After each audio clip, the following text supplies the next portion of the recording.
Good morning दोस्तों, welcome to my YouTube channel. आज हम आपको 4440 एम्पलीफायर को रिपेयरिंग करके दिखाएंगे। तो ये देखिए, ये हमारा 6 वॉल्यूम वाला एम्पलीफायर है डबल आईसी का। ये देखने में इसका साइज़ बड़ा है।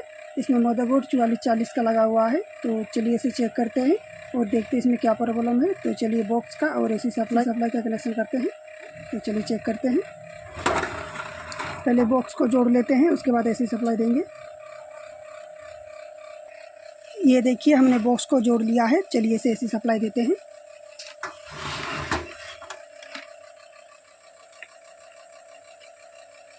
ये देखिए, हमारा ब्लूटूथ किट में लाइट आ गया है और एफएम मोड में है। चलिए इसमें वॉल्यूम देते हैं। ये देखिए, इसमें हमारा वॉल्यूम फुल है, फिर भी इसमें से साउंड नहीं आ रहा है। चलिए इस जगह से बढ़ा के देखते हैं। ये देखिए, इस जगह पर भी हमारा वॉल्यूम फुल है। चलिए दूसरा पेज को जोड़ते हैं। ये देखिए, हमने दूसरा पेज को भी जोड़ लिया है, फिर भी इसमें से साउंड नहीं आ रहा है। तो चलिए इसे खोल लेते हैं, उसके बाद हम आपको दिखाएंगे इसमें क्या प्रॉब्लम है। तो पहले इसे खोल लेते हैं। इसे हमने खोल लिया है। ये देखिए, इस जगह पर हमारा 2 आईसी लगा हुआ है 4440 का, और यहाँ पर एक ट्रांसफार्मर है 12 जीरो का। और ये देखिए, ये हमारा 35 वोल्ट का कैपेसिटर लगा हुआ है इसमें। और इस जगह पर हमारा एक आईसी है 7805 का, जिसमें से हमारा 5 वोल्ट निकलता है हमारे यूएसबी किट के लिए। तो क्या प्रॉब्लम है, किसके चलते इसमें से हमारा साउंड नहीं आ रहा है। तो चलिए चेक करते हैं। तो सबसे पहले इसका वोल्टेज चेक करेंगे, इसमें हमारा कितना वोल्ट दे रहा है। तो चलिए इसे एसी सप्लाई देते हैं और आपको मल्टीमीटर से इसका वोल्टेज चेक करके दिखाते हैं। तो चलिए इसे एसी सप्लाई देते हैं।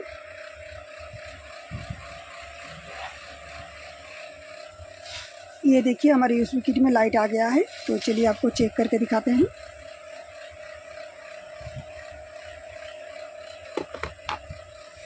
मल्टीमीटर को हम हाथ डीसी के 200 के रेंज पे सेट करेंगे इस जगह पर।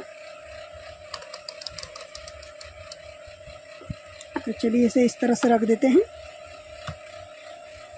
मल्टीमीटर के नेगेटिव पॉइंट को हम बैटरी के नेगेटिव पॉइंट पर जोड़ेंगे इस जगह पर,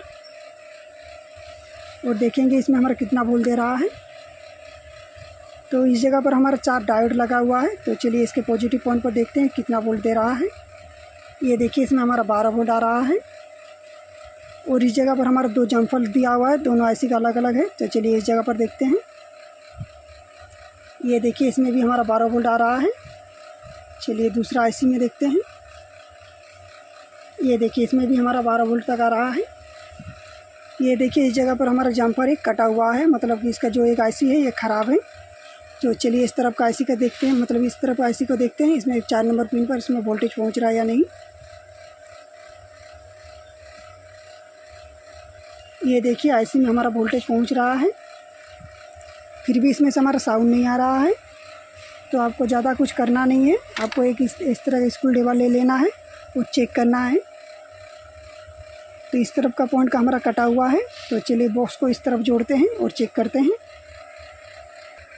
ये देखिए, हमने बॉक्स को दूसरा फेज में जोड़ लिया है। तो चलिए चेक करते हैं। यहाँ पर हमारा 2 रजिस्टर लगा हुआ है। ये देखिए, दोनों आईसी का अलग अलग का है। ये देखिए, इसमें भी नहीं आ रहा है। चलिए इस तरफ देखते हैं। यहाँ पर भी हमारा 2 रजिस्टर है। ये देखिए, इसमें भी नहीं आ रहा है। चलिए वॉल्यूम में देखते हैं,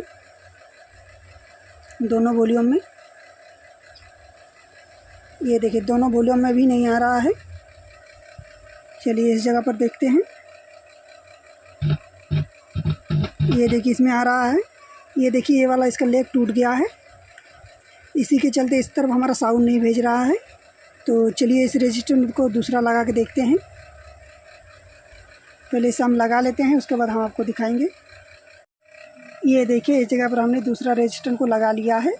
और ये देखिए, ये इसका पुराना वाला रजिस्टर है, इसका एक लेग टूट गया है। तो चलिए अब चेक करते हैं और देखते हैं इसमें से साउंड आ रहा है या नहीं। तो चलिए इसे एसी सप्लाई देते हैं। ये देखिए, हमारी यूएसबी किट में लाइट आ गया है और वॉल्यूम भी फुल है। ये देखिए, फिर भी इसमें से अभी साउंड नहीं आ रहा है। तो चलिए चेक करते हैं। ये देखिए, टच करने पर आ रहा है। चलिए इस तरफ देखते हैं। इस जगह पर भी आ रहा है। चलिए इस तरफ देखते हैं। ये देखिए, इस रजिस्टर पर हमारा साउंड नहीं आ रहा है दोनों में। तो चलिए इसे पलटते हैं और देखते हैं। पहले इसे हम पलट लेते हैं, उसके बाद हम आपको दिखाएंगे।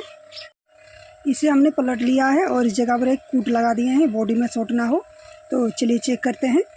तो इस जगह पर देखते हैं, ये देखिए इस रजिस्टर में हमारा आ रहा है साउंड। चलिए इस तरफ देखते हैं, इस जगह पर भी थोड़ा सा आ रहा है। चलिए इस जगह पर, ये देखिए इस जगह पर आ रहा है। चलिए इस नीचे में देखते हैं, और इस जगह पर हमारा एक रेजिस्टेंस दिया हुआ है। चलिए इसके नीचे देखते हैं, इसमें भी आ रहा है। चलिए इसके नीचे, ये देखिए इस जगह पर भी आ रहा है, और उसके बाद इस जगह पर, यहाँ पर भी आ रहा है। चलिए इस पॉइंट पर, ये देखिए इसमें भी आ रहा है, और इस जगह पर ये देखिए इसमें भी आ रहा है। ऊपर में भी नहीं दे रहा है और नीचे भी नहीं आ रहा है इस रेजिस्टेंस पर, दोनों रेजिस्टेंस में। तो ये वाला पॉइंट है। तो ये देखिए इस जगह पर, और उसके नीचे ये देखिए इस जगह पर आ रहा है, ऊपर में नहीं आ रहा है। तो चलिए इसे पलट कर देखते हैं इस जगह पर क्या लगा हुआ है, इसके चलते इसमें साउंड उस तरफ पार नहीं हो रहा है। सबसे पहले इसके एसी करंट हटा देते हैं। चलिए इसे पलटते हैं। ये देखिए इस जगह पर भी हमारा एक कैपेसिटर लगा हुआ था, इसका एक लेग टूटा हुआ है और इसमें हमारा कैपेसिटर नहीं है। ये देखिए, ये देखिए इसका सिर्फ एक लेग टूटा हुआ है। तो चलिए इसमें हम दूसरा कैपेसिटर लगा के देखते हैं कि इसमें से साउंड आ रहा है या नहीं। तो चलिए इसे दूसरा एक कैपेसिटर लगाते हैं, उसके बाद हम आपको दिखाएंगे। ये देखिए इस जगह पर हमने दूसरा कैपेसिटर लगा लिया है। ये हमारा 50 वोल्ट का कैपेसिटर है, छोटा वाला। तो चलिए अब इसे एसी सप्लाई देते हैं और देखते हैं इसमें साउंड आ रहा है या नहीं।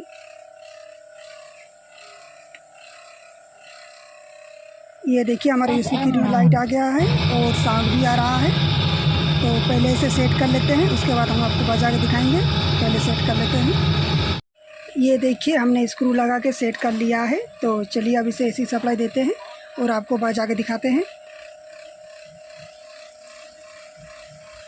ये देखिए हमारे स्पीकर में लाइट आ गया है और साउंड भी आ रहा है। चलिए पेन ड्राइव को लगाते हैं।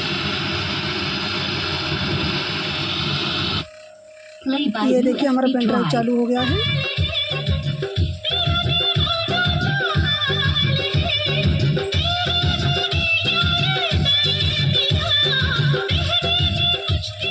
ये देखिए इसमें से अभी हमारा गाना भी बज रहा है। एक छोटा सा रेजिस्टेंस के चलते इसमें से हमारा साउंड नहीं आ रहा था। तो आप इस तरह का प्रॉब्लम को बहुत आसान तरीके से ठीक कर सकते हैं। तो चलिए इसका एसी सप्लाई ऑफ कर देते हैं।